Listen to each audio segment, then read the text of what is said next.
Hello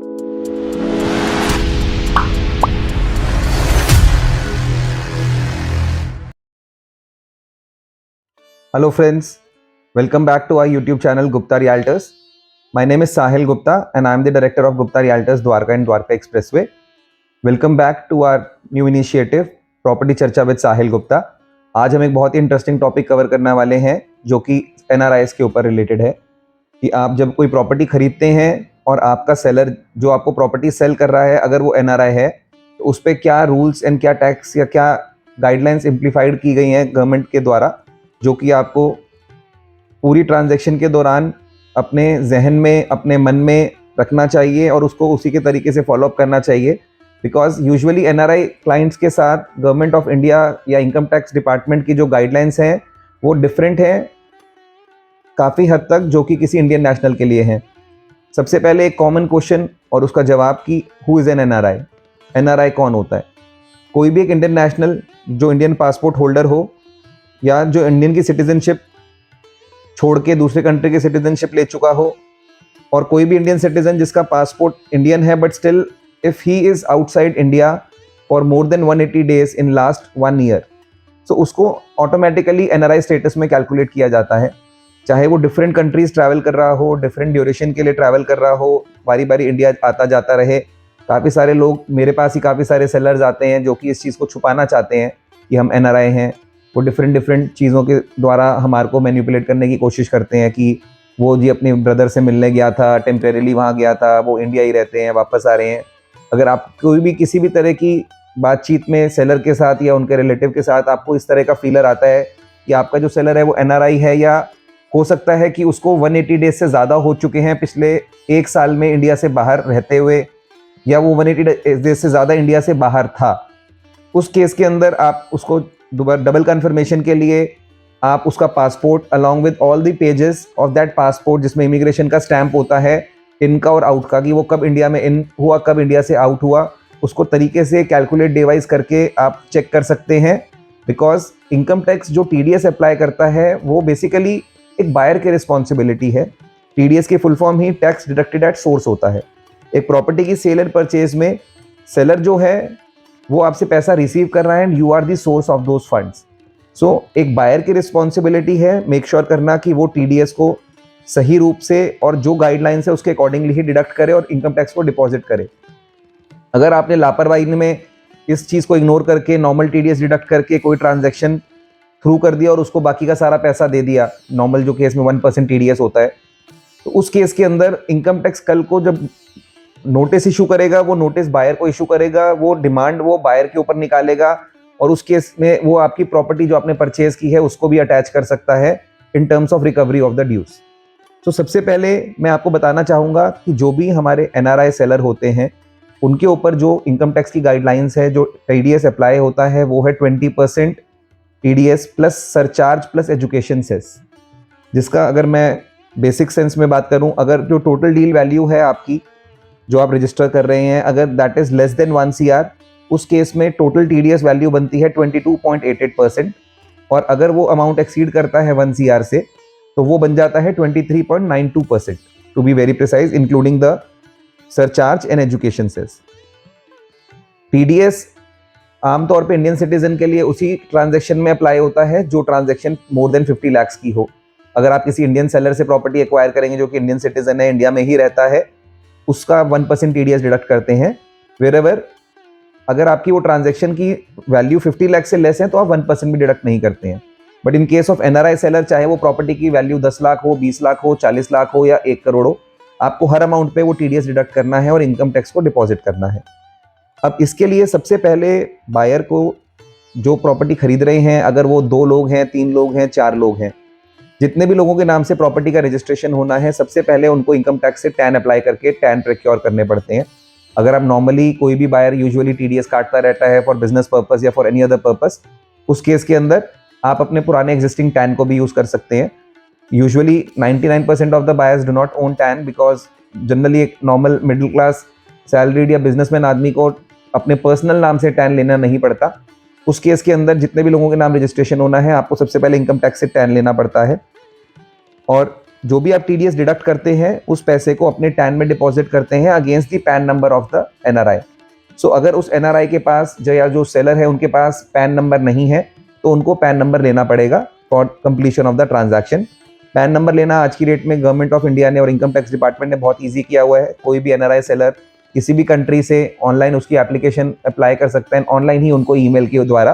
pan number issue कर दिया जाता है with in 7 to 10 working days. अब इसमें एक और दो चीज़ें काफ़ी इंपॉर्टेंट है। जब भी आप एक टैन लेते हैं, आपने टैन लिया, पीडीएस डिडक्ट किया, उसको डिपॉजिट कर दिया,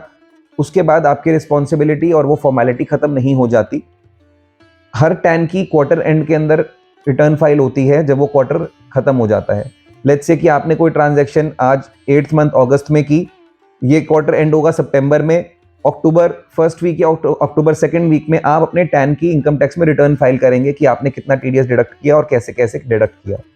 once the return is filed तो आपको वो टैन नंबर क्लोज करा देना चाहिए, बिकॉज आपको दोबारा तो टीडीएस डिडक्ट करके डिपॉजिट नहीं करना। लेकिन अगर आप नहीं भी करेंगे टीडीएस डिपॉजिट और अगर आपका टैन एक्टिव रहेगा तो फिर आपको हर क्वार्टर एंड के बाद उस टैन की जीरो रिटर्न भी फाइल करनी पड़ेगी। और बहुत सारे बायर्स हमारे पास आए जिन्होंने अपना ये टीडीएस वाला पार्ट खुद के सीए से या खुद के अपने रिकमेंडेशन से अपने ऊपर डाल लिया कि नहीं हम अपने आप मैनेज कर लेंगे जी, हमारे को आपकी उसमें गाइडेंस की ज़रूरत नहीं है। तो उस केस में प्लीज़ मेक श्योर कि आप उस टैन को क्लोज कराएं, नहीं तो इनकम टैक्स आपके ऊपर उसकी काफ़ी स्ट्रॉन्ग पेनल्टी और काफ़ी स्ट्रॉन्ग उस पर इंटरेस्ट और पीनल इंटरेस्ट भी आपसे चार्ज कर सकता है और काफ़ी बड़ा लंबा चौड़ा आपको उसका डिमांड लेटर बना के भेज सकता है इन फ्यूचर। अब एक और इसमें चीज़ आ जाती है कि कई एनआरआई सेलर जो कहते हैं कि हम अपना टीडीएस पूरा पे क्यों कटवाएं, हमने तो ये प्रॉपर्टी 50 लाख की खरीदी थी, हम आपको 1 करोड़ की बेच रहे हैं, हमारा कैपिटल गेन पे ही टीडीएस डिडक्ट होगा,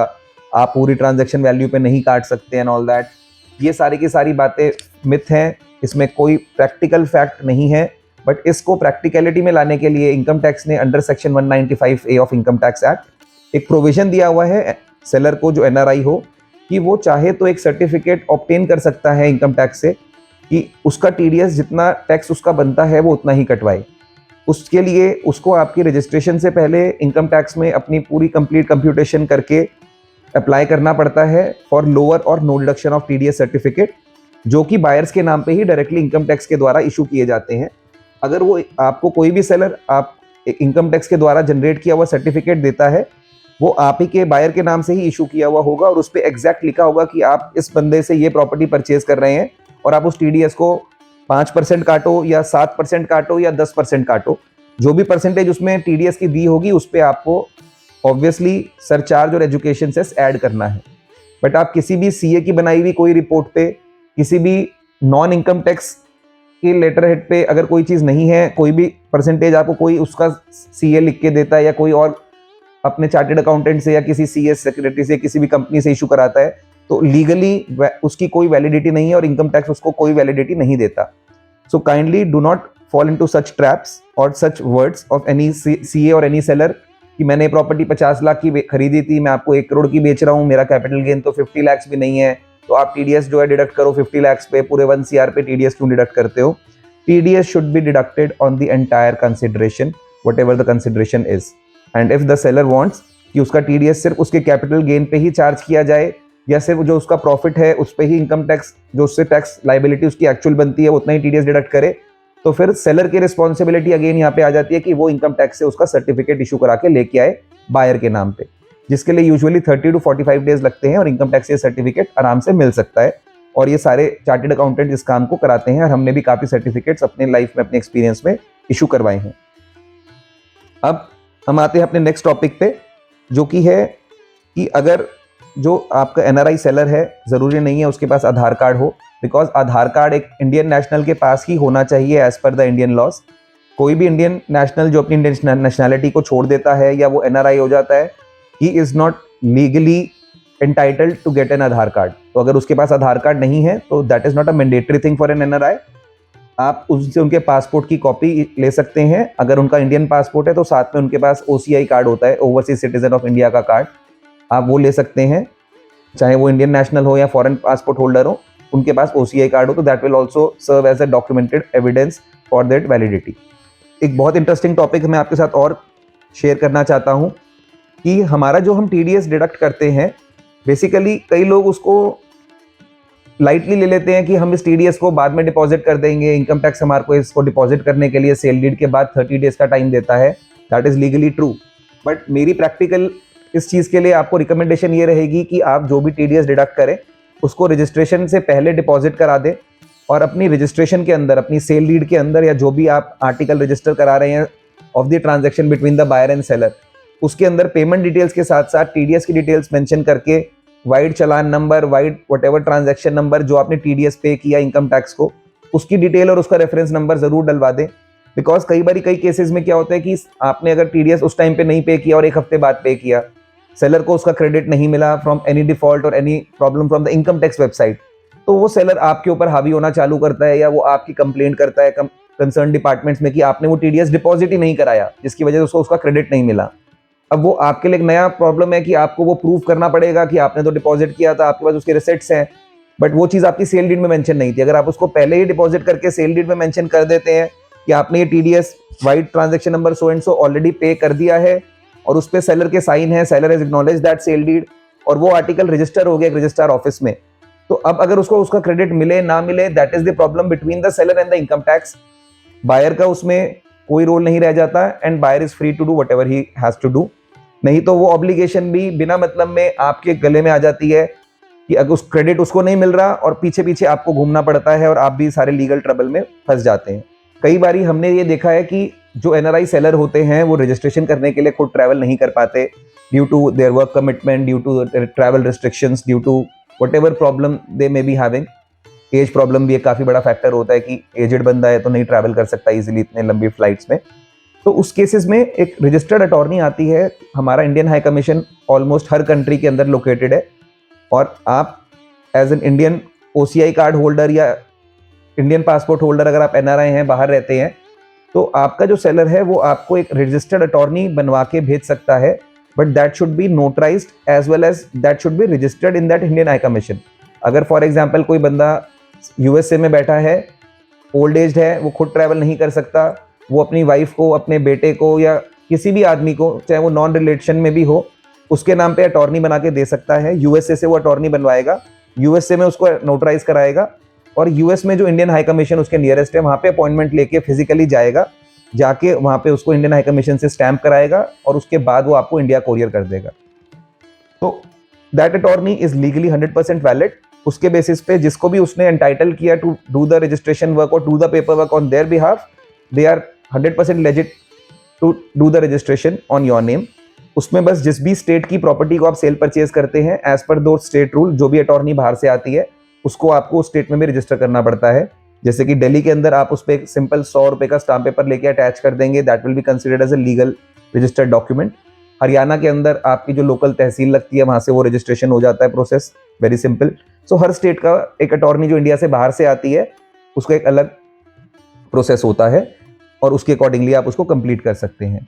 अब इसमें एक और इम्पॉर्टेंट फैक्ट है, कई सेलर्स हमारे को ऐसे मिले जो कि इन सारी चीज़ों के लिए ओके होते हैं, बट वो कहते हैं कि जी मेरा तो इंडिया में कोई बैंक अकाउंट नहीं है, मेरा तो अकाउंट में अपनी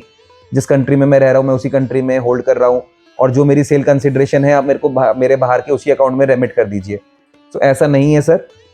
कोई भी जो प्रॉपर्टी आप खरीदते हैं as per the RBI guidelines, as per the income tax guidelines, आप उसको वो पैसा इंडियन बैंक के अंदर ही क्रेडिट करेंगे। अगर उनका कोई एग्जिस्टिंग एनआरओ एनआरई अकाउंट है आप उसमें वो पैसा दे सकते हैं। अगर सेलर इंडिया में कोई बैंक अकाउंट नहीं होल्ड करता है, so nowadays it is very simple, कोई भी सेलर, कोई भी एनआरआई बाहर बैठे हुए ऑनलाइन अपना अकाउंट ओपन कर सकता है with in 7 to 10 working days. Majority of the bank do have this facility, और हमने काफ़ी सारे बैंक अकाउंट्स ओपन भी करवाए हैं, चाहे उसकी ब्रांच इंडिया से बाहर भी हो। State bank, bank of Baroda, HDFC, ICICI, many public and private sector banks have their branches outside India also. चाहे वो उस ब्रांच में अकाउंट ओपन करके आपको उसके अकाउंट की डिटेल शेयर करें, या फिर आपके ऑनलाइन इंडिया के अंदर अकाउंट ओपन करें, but you should, the buyer should always make the payment in Indian bank account. वो किसी इंडिया से बाहर के bank, for example UBS bank, Credit Suisse, whatever India के जो बाहर के बैंक है, आप उसमें पेमेंट क्रेडिट नहीं कर सकते, और ना ही उस पेमेंट को आप करेंगे तो इनकम टैक्स और RBI की नज़रों में वो आप एक तरह से मनी लॉन्ड्रिंग में आ जाएंगे, और वो एक लेजिट ट्रांजैक्शन नहीं मानी जाएगी। सो मेक श्योर कि आप जो पेमेंट NRI को करें वो इंडियन बैंक अकाउंट में और उनके NRO या NRE अकाउंट में ही करें। सो फ्रेंड्स, इसी के साथ मैं आज अपना ये टॉपिक एंड करता हूँ। होप करता हूँ कि आपको हमारा ये वीडियो, हमारा ये कंटेंट अच्छा लगे हो। और अगर आपके मन में, आपके जहन में कोई सवाल, कोई क्वेश्चन हो तो आप हमारे को कमेंट्स के अंदर उसका मेंशन कर सकते हैं। हम कोशिश करेंगे कि हम आपके कमेंट्स पे अपने आंसर, अपना फीडबैक दें। और अगर कोई और टॉपिक आपको लगता है कि जो हम अपने इस वीडियो माध्यम के द्वारा कवर करें, तो आप प्लीज़ हमारे को कमेंट्स में मेंशन कर सकते हैं। अगर हमें लगेगा कि वो टॉपिक एक नई वीडियो बनाने के लायक है, so we will surely make a video on that particular topic also. And please do like, subscribe and share our channel, तो ज़्यादा से ज़्यादा लोगों को इसकी नॉलेज मिले, ताकि वो इस नॉलेज को यूज़ करके अपनी ट्रांजैक्शंस को हैप्पीली और पीसफुली क्लोज करें, अपने रहने वाले घर में आगे आराम से रहें, without any hassles and without any notice from any income tax department और any government body. Thank you. जय हिंद।